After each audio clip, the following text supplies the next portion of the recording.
What's up, everybody, and welcome back to Fireside Giants. I'm your host, Anthony Rivardo, joined by my co host, Alex Wilson. And today, getting back after it following Super Wild Card Weekend. What a good weekend of football it could have been, but really wasn't. The Eagles won, that sucked. The Commanders won, that sucked. I mean, the NFC East is on the way up, and the Giants just continue to sink to the bottom. Hey, at least the Dallas Cowboys are sinking with us. That's something that we can positively take away. On top of that, as many of you know, I also do root for the Chargers on the side. They lost, so it wasn't a great weekend of football for me. But hey, at least that final game, that Sunday night football game, was an exciting one. Got another exciting one coming up tonight on Monday Night Football. Alex, I know you're excited for that. I just wish the Giants were playing in these games. I really do. You know, every year we talk about the playoffs. A couple years ago, we finally got to see the Giants win a playoff game over the Vikings. Now the Vikings are back in the playoffs looking better than ever, and the Giants are at home. Man, how the mighty fall so quickly and so rapidly. But how do we get back to those winning ways? How do we get a playoff caliber roster back on the field in MetLife Stadium and for the New York Giants? Well, of course, it starts and ends with the quarterback position, but it also starts and ends with building through the draft. And that's how you find that quarterback, and that's how you find that talent to build a roster that sustains success for a long period of time. And that's what we're going to talk about in today's episode. We're going to look ahead to April's 2025 NFL Draft, as we've been doing for the last several weeks. Yesterday, Alex, I discussed Mason Graham, the Giants potentially drafting him with the number 3 overall pick, or trading down and drafting him at around pick 5 or 6, adding a couple of mid-round picks in the process. Today, I know that we want to talk about something similar to that. First round, what if the Giants don't go quarterback? A lot of our conversations have been based around selecting a quarterback with with the top 3 pick, whether that's trading up to get Cam Ward at number 1, or it's sticking and picking and hoping Shedeur Sanders falls into our lap. Well, what if Shedeur Sanders is there, but the Giants decide, no thanks? What if they don't want to take the quarterback, don't want to force it? Maybe they solved it in free agency or via the trade market. What do the Giants do then?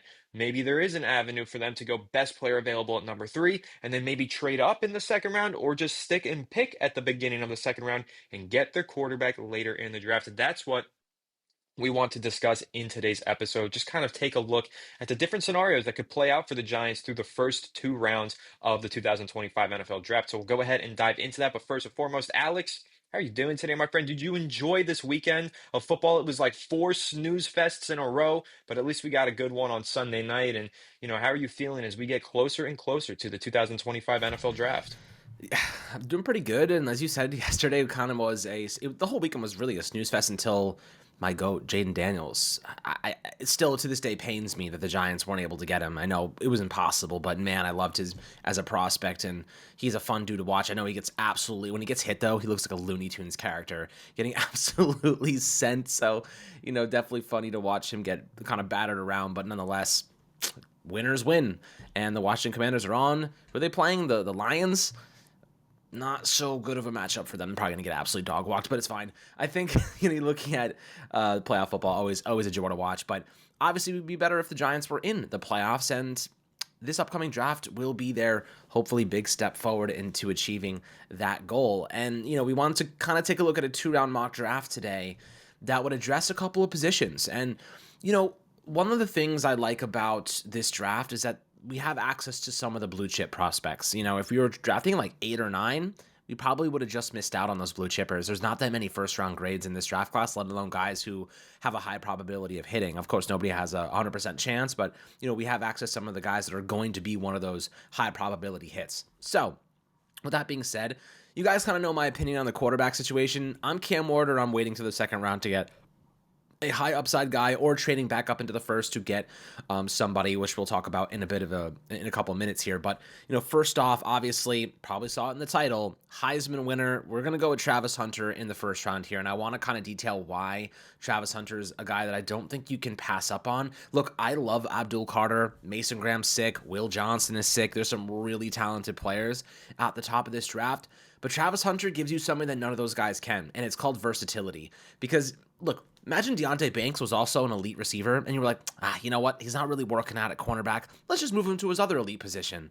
That kind of versatility is rare in the NFL. You don't have two-way players like this, and I'm not saying that Travis Hunter is going to be a two-way player, but the way I visualize him being an asset at the next level is he plays cornerback full time, and if he doesn't work out at cornerback, you can move into receiver. But if he does work out at cornerback, you can have him be a specified weapon on offense where you design plays for him as a receiver. It takes away pressure from Malik Neighbors. It allows you to open up the playbook. The guy is insane after the catch.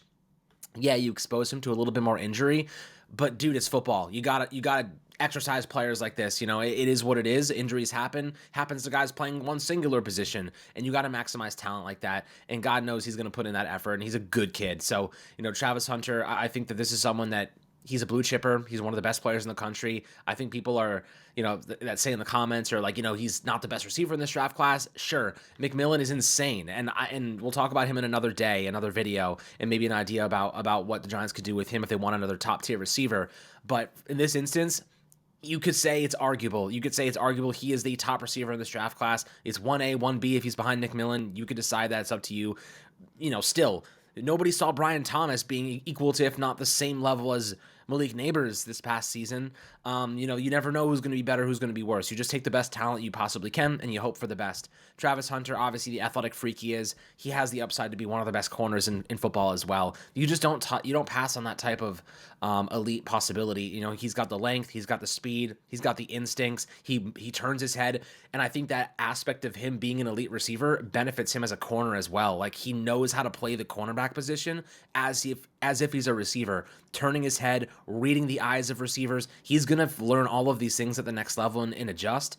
And the guy is he's a weapon. You can use him in so many different ways. So I think if Travis Hunter's on the board, you would be absolutely insane to pass on him. And if they took Abdul Carter, he's going to be a monster too. I would not be upset, but I will say, I think the right decision is taking Travis Hunter. But of course, I'm not going to be upset with taking another blue chip prospect like a Carter or a Will Johnson or a Mason Graham. You can't really go wrong per se, but the Hunter versatility and flexibility he gives you, you can't get that from anybody else. And that's a very rare attribute that you just don't find in the NFL very often. Yeah, listen, my stance, if the Giants are picking at number 3 and they have the opportunity to draft either Cam Ward or Shedeur Sanders, I'm just taking the quarterback and calling it a day. But I think it's a good exercise to kind of go through here. What if they don't go that route? What if they decide, we're not crazy about Shedeur Sanders. We're not going to force it at the number 3 overall pick. And some of the points that you made there about Travis Hunter are very important to note, because versatility is crucial at the NFL level for every player. I mean, even if you're talking about yesterday's episode, Alex, for example, we were talking about Mason Graham, the fact that he is not only a good run defender, but he's also a great pass rusher, at least has that upside, and he can play more than one spot on the defensive line. That's why he's considered a blue chip prospect who could go in the top 5 selections, because he is versatile. Abdul Carter, another trait that he has, versatility. You're seeing a common theme with all of the top prospects in this 2025 NFL draft class. Abdul Carter, yes, a great pass rusher off the edge for Penn State, but the season prior was a great off-ball inside linebacker. So that's the versatility that teams see, and they go, okay, at the very least you can be this, but at the very best you can be that. And that's exactly what you're talking about with Travis Hunter. At the very worst, he could be a decent cornerback. At the very best, he's an elite cornerback and an elite wide receiver. Drafting him, you could do so much in your offense. You could do so much with your defense. If he pans out and he is a legitimate CB1, boom, problem solved. The Giants can just make Deonte Banks their CB2, and hopefully he turns it around and becomes a quality starter. If not, you can move on with your CB1 now in Travis Hunter. Now, what if he doesn't pan out at CB1? All right, throw him on the other side of the ball. He's got crazy ball skills. He's a really good route runner. And the thing is with Travis Hunter, Alex, he has yet to even come close to hitting his ceiling as a wide receiver, because he's primarily practiced as a cornerback. The majority of the reps that he's received in Colorado practices and throughout his playing career have been on the defensive side of the ball. He hasn't truly been properly coached to play the wide receiver position. So now imagine you've got this kid, tremendous cornerback, tremendous athlete, generational athlete here in Travis Hunter. I mean, the fact that he was so good as a receiver, a cornerback, and played basketball, kid is just a generational athlete. If you kind of take that into consideration and you realize, hey, he's already a refined cornerback. He's been coached in that regard, and he's really good in that aspect. Imagine if he had NFL coaching from a wide receiver coach at the next level. He could potentially be an unstoppable force on the offensive side of the ball as well. And for the New York Giants, when you're looking at it, yeah, they really need a cornerback. They do need a wide receiver as well. Darius Slayton is going to be a free agent this offseason. I think it's very unlikely he re-signs with this team. I don't really even want him to re-sign with this team. And then Wan'Dale Robinson, a good player, but let's face it, Guy had a ridiculous amount of targets, like over 100, and he had under 800 receiving yards. I think under 700 receiving yards. He's the first player in the last 50 years to have a stat line like that. He's not a big play threat. And I know a lot of that he was handicapped by his quarterback. Obviously, not having a good quarterback affects your ability to produce yards downfield as a wide receiver. But really, Wandale is not somebody that prevents you from throwing Travis Hunter into the mix. And I think the Giants are here in a situation where they can kill two birds with one stone. They can add a playmaker on the opposite side of Neighbors, and that's going to open things up for Malik. Malik Neighbors was double teamed frequently last year. That's why he had so many targets, but only 5 of them were 15 plus yards downfield or whatever the crazy statistic was. He doesn't get targets downfield, and it's because it's very easy to double team a wide receiver when you've only got one wide receiver to focus in on. Now, if you had Travis Hunter on the other side of the ball, Alex, teams have to focus on both of those guys. You have to throw a receiver, or you have to throw a corner and a safety on each side of the ball. You have to play more too high rather than just double teaming Malik Neighbors. So it'll open things up for the Giants offense, make life easier for whichever quarterback is throwing the ball, and of course, open things up and make life easier for Malik Neighbors as well, which is why I do think there's a lot to buy into here with Travis Hunter if he is on the field at number 3 overall. Yeah, I'm thinking about all the unique situations where Travis Hunter would really change the dynamic of an offense. Like, think about this. Let's don't even consider the fact of him being an every down offensive player. How about just him being involved final drive of the game? Or how about a fourth quarter game where it's 20-20 and you need an offensive spark and you need something going. And you're like, well, what do you know? We have this freak athlete who can play both positions, but we don't really have him play receiver all the time, but he practices at receiver, behind the scenes with us and with our first team. But now we have this guy that can just go out there when we need him the most. It's 20-20. It's a close game, and we haven't had this guy playing on offense all game. Let's just put him in there opposite Malik Neighbors and basically make him our WR1, WR2. That is a cheat code. Think about that. Like, in a critical moment, if you're a team and it's a close game, you have this cheat code you can insert to the equation whenever you feel like it, and then he's going to go out there and play cornerback on the next drive because he's capable of it. Like, that is a cheat code in the NFL. There's nobody like that. Nobody. I want the Giants, you watch great teams, man. You watch let's use the Lions as an example. They draft Jahmyr Gibbs, and they're like, well, what are you going to use Jahmyr Gibbs for? How are they going to deploy him? What are they going to do? And they have this dynamic duo with David Montgomery going, and you're like, okay, now they're really getting Gibbs into the game. They're creating unique play calls. They're doing so many fun things with him. Why can't the Giants be a fun team that gets unique with players? Why can't they do cool stuff? Why can't they define... why can't they be at the cutting edge of the NFL? Why are they always going to be lagging behind, right? Travis Hunter gives you that opportunity to be at the cutting edge of new offense, of new offensive technique, new offensive strategy and game planning. The Giants need something like this. They need a game changer. They need a 20-20 fourth quarter, 1-score game, 2 minutes left. Oh yeah, by the way, we got that cheat code on the bench that can come in and now take pressure away from Malik Neighbors. That is so special, so unique, and no one's talking about having that asset just ready to go at a moment's notice. That is, you just can't, you can't buy that type of versatility. No, you can't. And nobody's saying that Travis Hunter needs to play every snap at wide receiver. He can just be in specific packages. If you want to go 5 wide and create a really dynamic look for your quarterback to have as many receiving options on the field as possible, that's when Travis Hunter gets out there. And again, because he's such a special athlete, Alex, he's not a special wide receiver yet, technically, because he isn't properly coached to be a refined route runner and all these things. But he's already got a crazy baseline of talent at that position because he's been playing it in spurts for Colorado. And just imagine him with that proper coaching. And again, just the fact that he's a crazy athlete, just give him a screen and let him pick up 15 yards, then get off the field and get ready for defense. He could just be that kind of spark plug. Step onto the field, make a big play, chunk play for a first down and then some, then get off the field and get ready to go play defense again. That's very crucial. That's very valuable to an NFL offense to have a guy who can make plays like that. We should know because the New York Giants don't have anybody who can get on the field really quickly and make a big play. And I'm happy that you brought up the Detroit Lions because that's the perfect team to use the example of best player available draft strategy. And that's really what we're talking about here. We're talking about drafting the best player available with the number 3 overall pick. And if Travis Hunter is on the board, he's going to be the best player available. So when you're looking at the Detroit Lions, they already had David Montgomery. They still drafted Jahmyr Gibbs. I'll even take one further. this offseason, they signed Carlton Davis to a 1-year, $14.5 million contract. Everybody thought, all right, so they're not going to draft a cornerback. They just solved that. Still got Terry and Arnold. Now their cornerbacks are beastly. They just built a great secondary by drafting a cornerback after already spending big money on the cornerback position. So even if the Giants go out into free agency, Alex, and we've talked a lot about them potentially signing a DJ Reed or a Travarius Ward, even if they do that, still go ahead and take Travis Hunter, because now you're adding talent all across the board, stacking talent. You've got a better secondary in multiple facets. You've got a better receiving core. Best player available strategy. I say it all the time. Think that's beautiful. Only exception to that rule for me is when you're drafting a quarterback. But other than that, take the best player available regardless of your needs on your team. That's why I made the argument for Mason Graham as well. Giants fans will say, well, we already have Dexter Lawrence. But imagine Dexter Lawrence and Mason Graham. It makes Dexter Lawrence better, makes Mason Graham better. So same thing with this cornerback wide receiver hybrid and Travis Hunter. He makes Neighbors better. He makes Banks better. And if you sign a cornerback, that cornerback makes Travis Hunter even better as a rookie. So that's how I would love to see the Giants build this roster, unless they're able to draft a quarterback. But hey, if quarterbacks go off the board 1-2, if you got Cam Moore to the Titans and you got Shedeur Sanders to the Browns, then number 3 overall, dude, I'm all in on Travis Hunter with the number 3 overall pick. I think that he would change the landscape of the New York Giants lineup on both sides of the ball. And I think that's the beautiful way to say it is like, okay, what's the Giants' weakest position group on defense? Cornerback. What is one of the Giants' weakest position groups on offense? Wide receiver.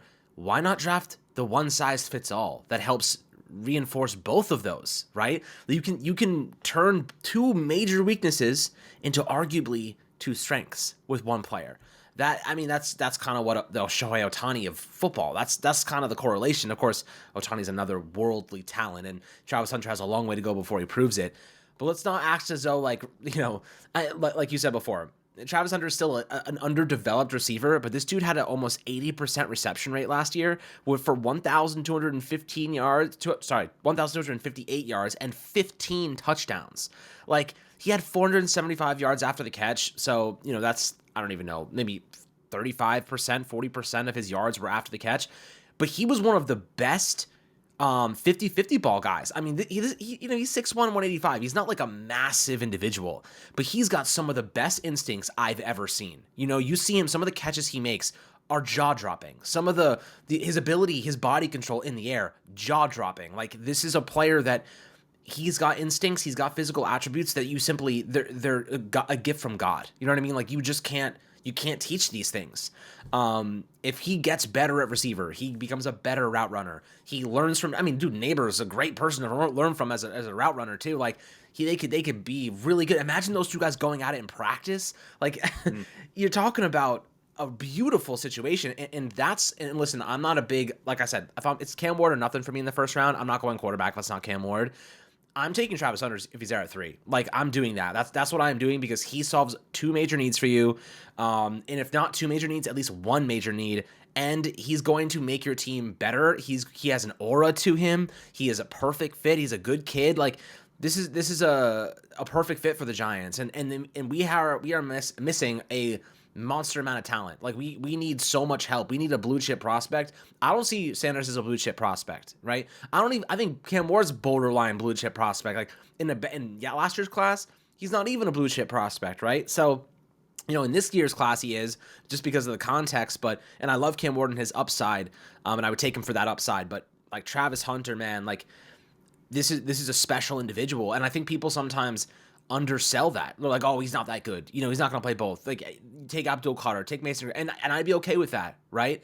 But with that being said, I just don't really think it's that difficult of a decision. I think it should be easy. Like, Travis Hunter should be an easy choice if you're the Giants at 3 and Cam Ward's off the board. So I'll add something to the stats, because you mentioned his contested catch ability, and I just wanted to throw the statistic out there. He has a career 65.5% contested catch rate. He caught 68.8% of his contested catches this past season. He was targeted 16 times in contested catch scenarios. He brought in 11 of those balls. So guy is just a generational talent, like I was saying, in terms of his athleticism. Again, his ability to play wide receiver, his ability to play cornerback. He's just the most athletic player on the field, no matter what. He even played basketball, like I said. He's just a supreme athlete, generational athlete. So if you're looking at him from that perspective, You just want to get this multiple ball of Clay in there and let him play wherever he plays best and get him on the field as much as possible. That's got to be the plan. And I like what you said there, Alex. I mean, you had a lot of interesting takes about valuing Travis Hunter versus quarterbacks. And, you said he is the perfect fit for the New York Giants. And I don't necessarily disagree with you. However, the one big question, if the Giants take Travis Hunter, number 3 overall, what is the plan at quarterback? What is the solution here? And that's where we transition to the second half of this conversation. And I definitely need to get your take first and foremost before I get mine, because you're the one that's adamant. You only want Cam Ward in the first round. And if it's not Cam Ward, then boom, Travis Hunter over Shedeur, over anybody. So if that's the case, what would be your plan if you were the GM and you took Travis Hunter, number 3 overall? What is your plan at the quarterback position? Well, that leads us to the second round of the draft and possibly trading back up into the first round. But for this instance, we're going to talk about second round. Whether the Giants want to move up and get that extra 5th year or not is up to them. It's really just about the second player that we're interested in. I'll speak to that when I get to my part, you can get into that. Yeah. But in this instance, I still think the Giants need to draft a quarterback and throw a dart at the board, pun intended. I think you go with Jackson Dart in the second round or trading up to the first if you want to go in that direction. Because this guy is coming from a division, a conference here that in the SEC where his schedule was a gauntlet, man. Like, this is not, the Mountain League. This is not where Colorado's schedule. This is not even Miami's schedule. This is a different beast. He went up against LSU, Oklahoma, Arkansas, Georgia, Florida, Mississippi State, Duke, South Carolina, Kentucky. Like, this guy went through the freaking gauntlet of teams this year.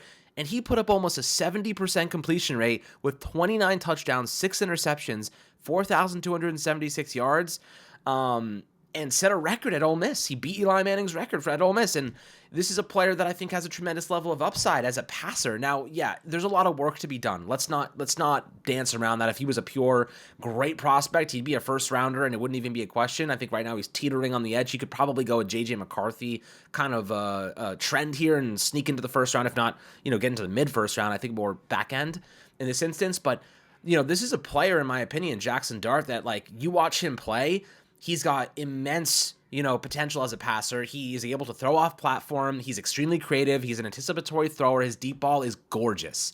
I don't know if you've watched much of his film, Anthony, but man, you watch his deep ball, it's a bucket. It has that kind of Russell Wilson, prime Russell Wilson, just it just drops exactly where it needs to be. Of course, Russ was a different level, but 20 plus yards downfield. He had a 42% completion rate, which is pretty solid.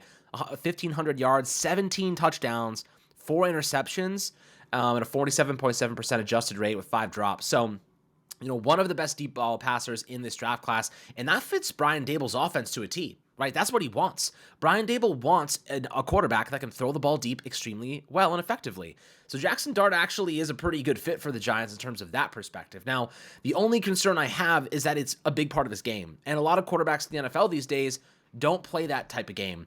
Unless you're Josh Allen on the Bills, where he just runs around and makes ridiculous throws downfield like we saw to Ray Davis. Was it Ty Johnson, actually, yesterday? I mean, just a ridiculous freaking 6th round, we're talking about a 6th round pick becoming a hero in the playoffs in an instance like that. Of course, they go on to absolutely blow the Bills out, the Denver Broncos out. But I do think, Jackson Dart's play style actually fits what Brian Daboll likes on offense. What I do think is that, for the most part, he's going to need development. He's the perfect guy that you put a bridge in front of him. Maybe even like a Jameis Winston might be a good fit because they kind of have similar play styles. Gunslinger, they can throw the ball downfield. They're aggressive, anticipatory throwers. Jameis Winston might be a good mentor for a guy like Jackson Dart. And that could be a good fit. I could see that being a winning combo. Now, I'm not going to say it's going to be the best combo. There's other combinations I would prefer, like a Cam Ward and a Justin Fields or something like that, or a Cam Ward and a Jameis Winston. However, I do like Jackson Dart as a second-round pick if he was there or going up into the first round, but I'll let you speak on that. So I just wanted to throw this out here before I give my kind of long take. I want to ask you, you just mentioned while talking about Jackson Dart some of his capabilities, and you compared him to a certain quarterback, Russell Wilson. Russell Wilson's going to be a free agent. Do you like that pairing? Russell Wilson on a 1 year as the bridge with Jackson Dart behind him? Yeah, I would do that. I mean, Russ is cooked, so might as well. He's so cooked, man. So he's not great anymore, but even in that game versus the Ravens, he still threw a couple of downfield just absolute dimes to George Pickens. He's not completely cooked. a significant upgrade over anything the New York Giants had under center this past season. So don't get that twisted. I would take Russell Wilson over the corpse of Drew Lock, Tim Boyle, Tommy DeVito, and Daniel Jones any day. I think that it's easy. I mean, Russell Wilson, again, not great anymore, but better than that group of guys that the Giants just trotted out there. I think that he could do wonders with a Malik Neighbors. So if you are planning on taking one of those quarterbacks in the second round, like a Jackson Dart, getting a veteran Super Bowl champion, former MVP caliber player like Russell Wilson in the building makes a lot of sense. And again, maybe he's just a bridge. Maybe he's benched by week 10 and then Jackson Dart takes over. Totally possible. But maybe he's good enough to win you a few games. Maybe he's good enough to get you into the wild card round of the playoffs like he just did for the Pittsburgh Steelers. And that's a lot better than where the Giants have been for the majority of the last decade anyway. So that could be interesting. I think that Russell Wilson is somebody that we definitely will need to discuss on this channel at some point as we lead into the offseason. But Jackson Dart, I'll give my take on him as a player. And then I know that there's another second round quarterback that you want to discuss a little bit as well in this episode. But for Jackson Dart, if I have to liken him to somebody from last year's draft class, it would be J.J. McCarthy. And in a few respects, because I think that J.J. McCarthy, the age is different because McCarthy was so young and it was like he's so not even close to hitting the ceiling. Not the same thing with Jackson Dart. He's been around for a while. However, with Jackson Dart, his playing style is very similar, I think, to J.J. McCarthy in terms of where their strengths and weaknesses are. Now, obviously, in Michigan, McCarthy didn't throw the ball a whole lot, and that was a huge knock on him. It was about reps and volume, and could he actually lead a high-flying passing attack? We don't know because we haven't seen him do it. Jackson Dart, we don't have that concern. I mean, he just broke records. He threw over 4,000 passing yards, like 30 touchdowns. I mean, he absolutely put up ridiculous numbers in the SEC this past season for Ole Miss. So we understand that Jackson Dart can lead and kind of orchestrate a high volume passing attack. Now, can he do it at the next level? Obviously remains to be seen. But my comparison to McCarthy is just in their playing style. They like to throw from the pocket. They have sneakily strong arms. Nobody talked about J.J. McCarthy last year and his arm strength until we got closer to the draft process. He absolutely did have one of the strongest arms in that draft class and in the last 5 draft classes combined. McCarthy's 61-mile-per-hour ball at the combine was the second fastest ever thrown and recorded at the NFL Scouting Combine in the last 15 years. McCarthy had a really strong arm. I actually see the same with Jackson Dart. I don't think enough people talk about how strong of an arm he has. I think it's very similar to McCarthy's. I think he totally has an NFL arm to fire it into tight windows. It's just about everything else for Dart. I also like his mechanics. I think he's very mechanically sound as well. I think he's got a very solid and sturdy base. His footing is always pretty solid when he throws the ball, and it allows him, I don't know if you saw that throw that he had against Duke, Alex, where he rolled left and then ripped that thing 45 yards downfield, right on the sideline. It actually was a throw that, ironically enough, reminded me of Daniel Jones in the wild card round versus the Vikings, that one that he had to Isaiah Hodgins on the left sideline.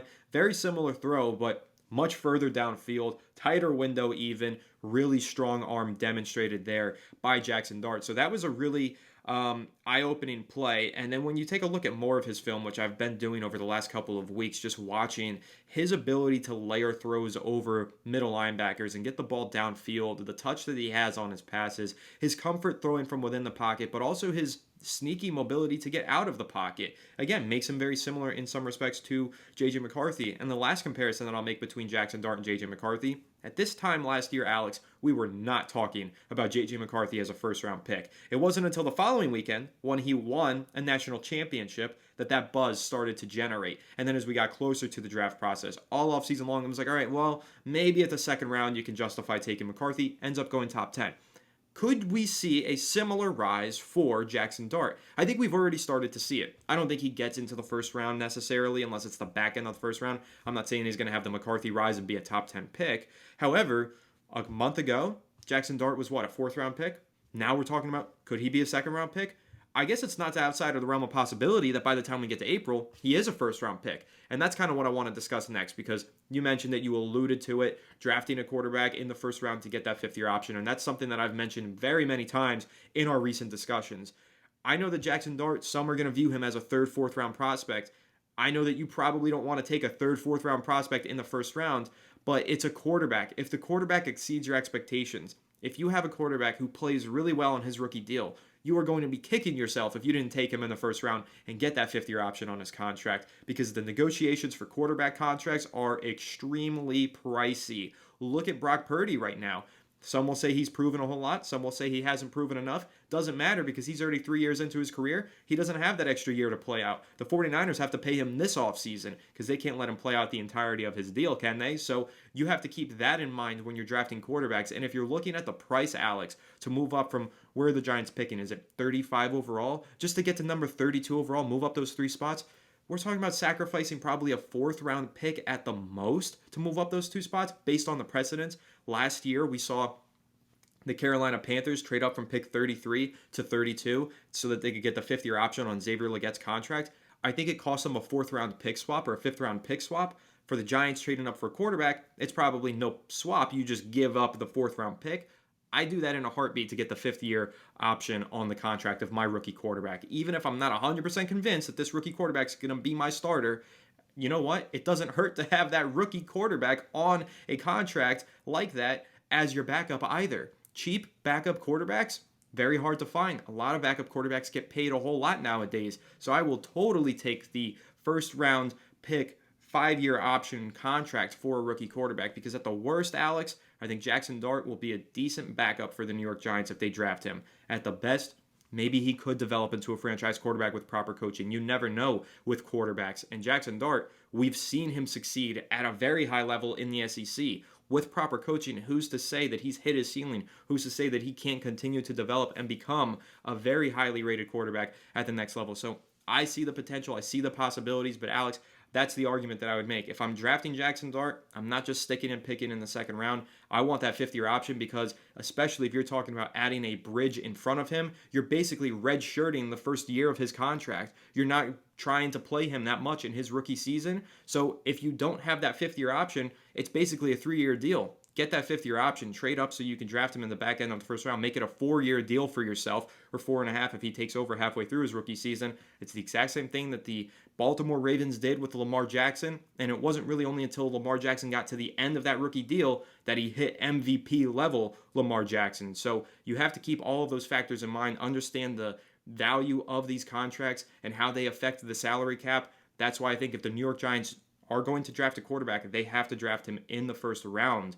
of the 2025 NFL draft. Even if it is a dart, maybe he's got a 2nd, 3rd round projection. Take him at the back end of the 1st round anyway to give yourself that flexibility for the next 5 years on that rookie contract. That's my take on it. But yes, Alex, I really like the idea of you throwing out Jackson Dart. Obviously, I did a video on him last week kind of discussing him and comparing him to Jaylen Milroe, who I know you want to give your take on as well. But I do really like Dart. The more that I watch him, the more that I like him. And that seems to be a trend around a lot of analysts. If you're looking at the Dane Bruglers and the Matt Millers of the world, all of these big-time analysts for ESPN and The Athletic, they're all seeming to warm up more and more on Jackson Dart the more that they talk about him. And so I am curious to see what his rise is between now and draft time. And he's definitely a player that I'm keeping a very close eye on for the New York Giants. Absolutely. But there is one key element I want to throw into the mix here and why it is imperative that the Giants get this right. And that factor is structure. Young quarterbacks oftentimes don't fail because they're not talented enough. They fail because the structure around them is improper, is poor, you could say. The Giants need to, it doesn't matter if it's Cam Ward, dude. It doesn't matter if it's Sanders. It doesn't matter if it's Jackson Dart or Jaylen Milroe. They need to have a situation that's going to foster development and growth for a young quarterback, right? Brian Daboll needs to situate a scheme that is going to help foster development and growth for a player with upside, right? The Giants have struggled to develop talent over the last couple of years, if not decade, really. So if you go and get a Jackson Dart, you have to have a perfect situation for him to walk into. And what I mean by that is you have to have good coaching, good communication, and playmakers to help him succeed and build confidence early on. You're not going to ask this guy to go out there and just sling the rock and pray to God he builds confidence. You need to have structure, and you need to have him, like, the way I see it, Anthony, is you don't just put a rookie in there, especially a rookie like 2nd rounder or late 1st rounder, and just expose the whole playbook to them, right? You have to step by step build their confidence in a playbook. It took Bo Nix 7 weeks to get to a point where he understood Sean Payton's verbiage. Like, if you ever see Sean Payton's verbiage and the stuff he uses in his playbook, it's absolutely out of control. It took him 7 weeks to finally get it, right, Bo Nix? You need, and not to say that Daboll's is similar, I bet it's way more simplified, but, I do think when you look at an offense like Brian Daboll's and how explosive he wants to be and all the things he wants to do. What I think you do with Jackson Dart is we know his deep ball is great. We know he has a very good deep ball. We know that's where he excels, a big part of his game. But I think, making the easy throws, the easy reads, the layering, like all of the stuff that's going to come in the NFL that you have to be good at. Like you can't live and die by the deep ball in the NFL. It's not going to work, right? You have to be accurate in short to intermediate throws. You have to get the ball out quickly. You have to be decisive. You have to have good pocket awareness. You have to be able to throw on the move these days. Like there are elements to an NFL quarterback that just are necessary, right? Like they're just imperative. I think Jackson Dart has good pocket presence. I think he does have layering capabilities. I do think he throws it with anticipation. Maybe not as much as we'd want to see all the time, but it's just more so a matter of doing it when the opportunity arises and not doing it all the time. It's just when you need to be doing it. I think when he goes to the NFL, he learns, he works on these things behind the scenes, behind the bridge, and when he goes into the NFL and he takes his first reps, his first game, you can take a couple shots downfield, but have him build confidence, some short move the chains, make accurate throws, make good decisions, escape the pocket, like do what you do, use your instincts, but you're really leaning on the hard work and the reps you've been doing behind the scenes, not just throwing him out there this could be Jaylen Milroe too, not just throwing them out there and saying like, do your best, buddy, but like you have to be able to lean on the hard work you've done, not just play, not like the Giants have a tendency to go down multiple scores and then just pray to God that they can do something electric to get back in the game, right? They have to be competitive. The defense has to step up and help that young quarterback. Their playmakers have to make big plays. We saw that, remember that run we saw yesterday from James Cook where half the team was pushing him forward? The Giants have to put in efforts. They have to help their teammates. They got to do those things that inspire, right? Because that's what really helps everyone rally. And after that play, the Bills went on to destroy Denver. Like those effort plays, we didn't see many of them from the Giants this year. You know what I mean? How about Baker Mayfield running over Bobby Wagner? Dude, that shit insane. Got me hyped. I know. Yesterday. And they started to cook after that. But still, yes, that sparked something for that team. That made them play so much better for at least a period of time thereafter. We see that shit all the time. We always see players make big plays, put their team on their back, and it rallies everybody to them. It makes everybody play better. You're right. So, but I do want to ask you about another second-round quarterback, a guy who I think has that kind of spark plug ability that you're mentioning with in terms of making a big play. Jaylen Milroe is going to be one of the most polarizing quarterback prospects in this upcoming draft class. Some people are going to absolutely love him. Some people are going to absolutely hate him as a prospect. But there is a lot to like and there is a lot to be concerned by if you're being objective about it. Objectively speaking, he's the best rushing quarterback in this class. He had 20 rushing touchdowns this past season. He is an elite runner of the football. However, he's very much not that as a passer. He has a lot of work to do in that regard. He needs refinement. He needs proper coaching. Do the Giants have the structure to give him that? I'm not entirely sure. But Alex, when you're looking at the potential of drafting a Jaylen Milroe versus a Jackson Dart, I know it's very early in the draft process, so I don't know if you have a preference just yet between those two guys. Maybe you do. I don't necessarily have a clear-cut guy that I prefer more. I think I lean towards Dart because I think he is less of a project. But I also think because Milroe is a project and we don't know what his ceiling is a little bit unlimited right now. And if you are a team that's hoping to hit on an absolute rocket to the sky quarterback prospect, throwing a dart at the board in the second round, maybe you lean towards Milroe just because the boom and the bust are so vast. You might not necessarily get the higher floor and the decent mechanics out of Jackson Dart. Like I said earlier, he's pretty mechanically sound. Sure, there's some stuff to polish, but he's pretty mechanically sound. Not the same with Milroe. But if you can get him sound in his mechanics, and if you can get him to read the field better and throw a little bit more accurately, I mean, you are talking about a guy who reminds you of some of the best quarterbacks in the NFL. Josh Allen, I just watched this whole breakdown a couple days ago where it was talking about how inaccurate he was as a passer his rookie season. And then he met with this guy. He had a specialist that he worked with in the offseason following his rookie year where the guy was basically teaching him how to flip your hips and turn the ball, how to turn and burn that football and become a more accurate passer. He met with that guy. He worked with him for an offseason, came back the next year. 2 years later, he's one of the most accurate quarterbacks in the NFL. Now he's a perennial MVP candidate. Maybe you could see a world where Jaylen Milroe, with his tools and traits, gets that proper coaching and it has that absolute superstardom rise. So I do think he's somebody to consider as well if we're talking about second-round draft picks, Alex. Again, I would take the strategy of trading up into the back end for these project quarterbacks and getting that extra fifth-year option. But I'm just a little bit curious. I think you lean Jackson Dart. However, does Jalen Milroe at least intrigue you as a potential selection for the New York Giants?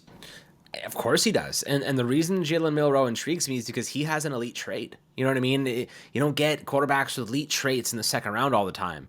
Lamar had that elite trait. It was his rushing qualities. Now, he was a better passer at Louisville, but, I do think that Jaylen Milroe has a long way to go as a quarterback in terms of his passing. And Alabama doesn't necessarily help him with that, right? They lean on his strengths. They don't ask him to throw the ball very often. You'll see him, like 12, 13 attempts a game, and he'll run for like 200 yards. And it's not really sustainable at the NFL level. Yeah, like he destroyed Furman in college, but you want to see him do it against the big teams, and they struggled against big teams this year. So, I do think Jaylen Milroe's got an elite trait. It's his running qualities. I think if he was to go to a team, maybe the Eagles, where he could be the backup to Jalen Hurts and they could seamlessly run that offense. I think that makes a lot of sense for the Eagles. But, if you think that Jaylen Milroe can be a high upside passer, I think he actually is probably better off going back to school and transferring from Alabama to a team like Miami. Would have been perfect for him if Carson Beck didn't go there. They could have really exercised his passing qualities and made him a true dual threat. But, he'll go to the draft and, we'll see what happens with him. I think that a team, he's a scheme specific. Maybe the Ravens take him as a backup. I think he's very, very scheme specific. You have to build a system around Jaylen Milroe. You cannot take Jaylen Milroe and insert him into your offense. It's not going to work.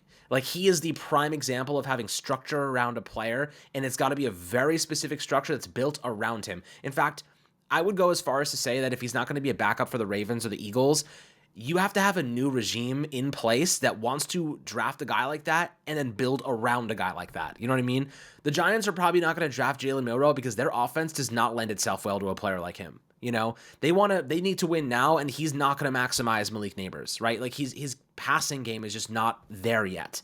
He doesn't have that, kind of ability to, throw accurately, pepper targets, like throw 30 times a game. Like, that's not his game. You know what I mean? It's not his game just yet. I'm not saying it can't be, but the Giants aren't going to risk their future. Brian Daboll's not going to risk his job that Jaylen Milroe is going to suddenly turn it on and be a 30 attempt type of guy, in my opinion. Well, if there's one guy that I could see doing it, it would be Brian Daboll, and I'll try and kind of piece this together. Brian Daboll is from Alabama. He started out, he was the offensive coordinator at Alabama in 2017 when he coached guy you just mentioned, Jalen Hurts.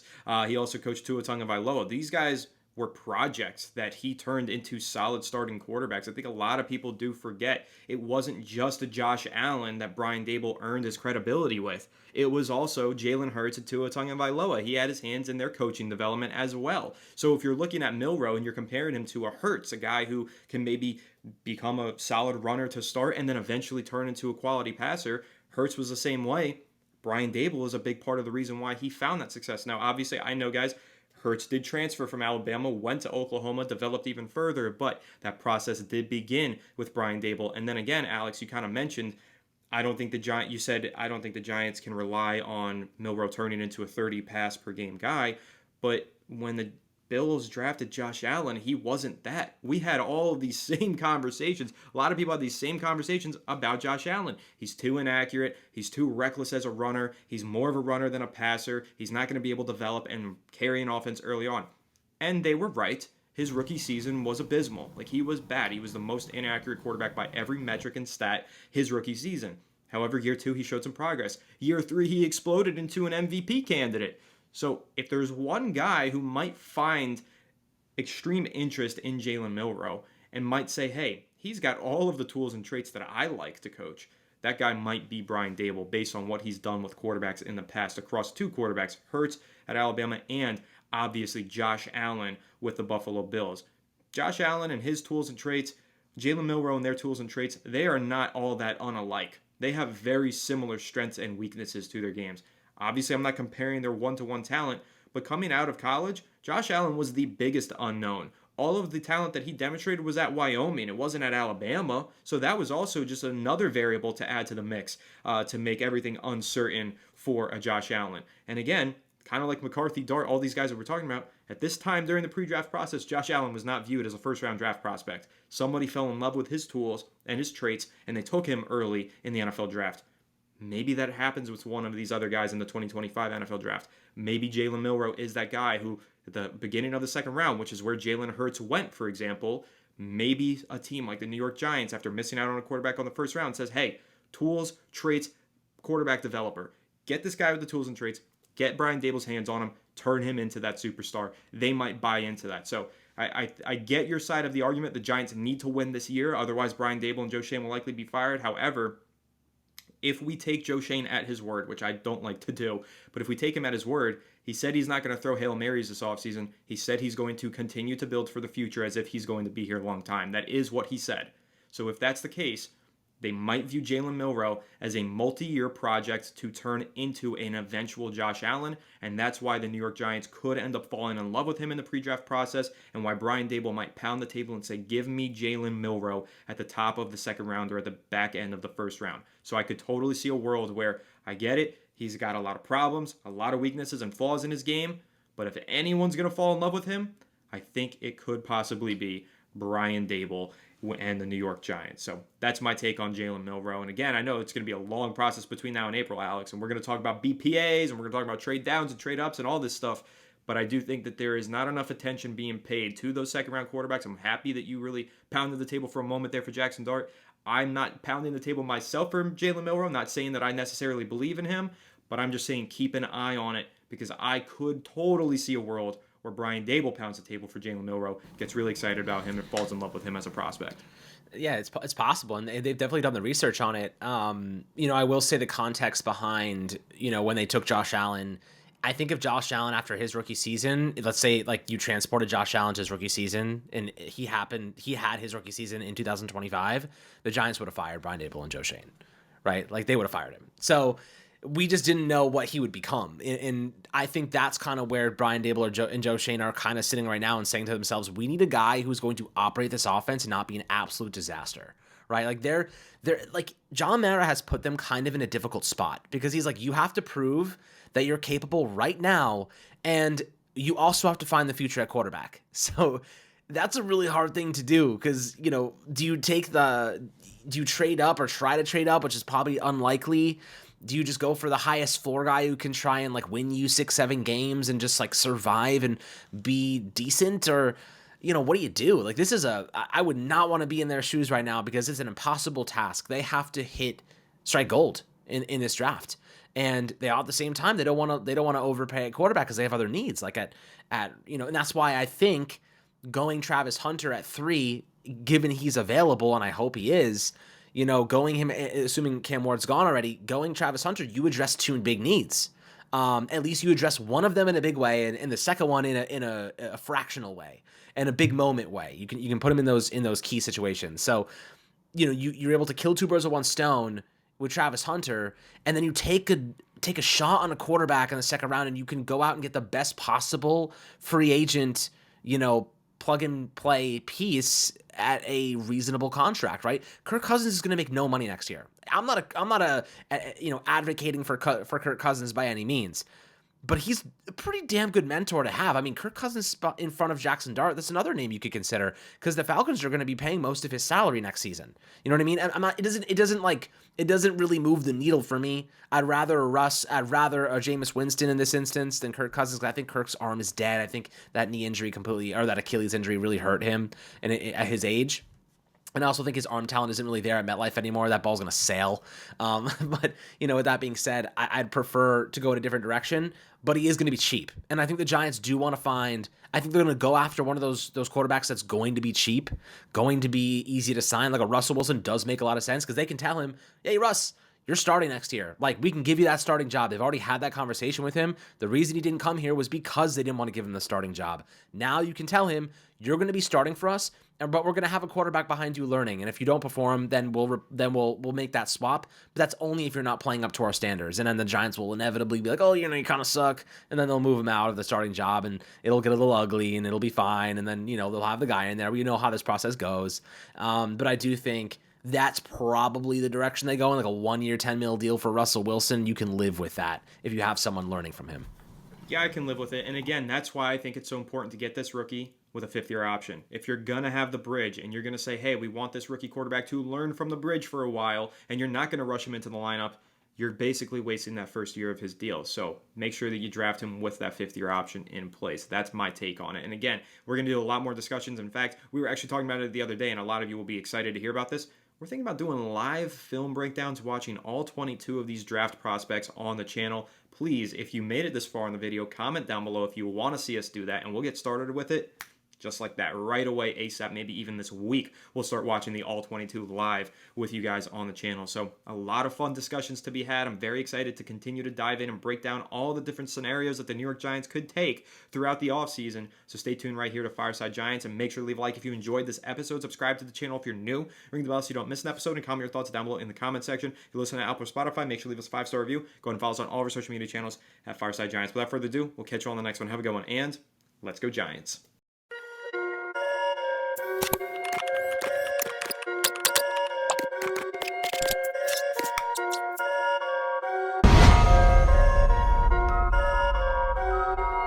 Perfect.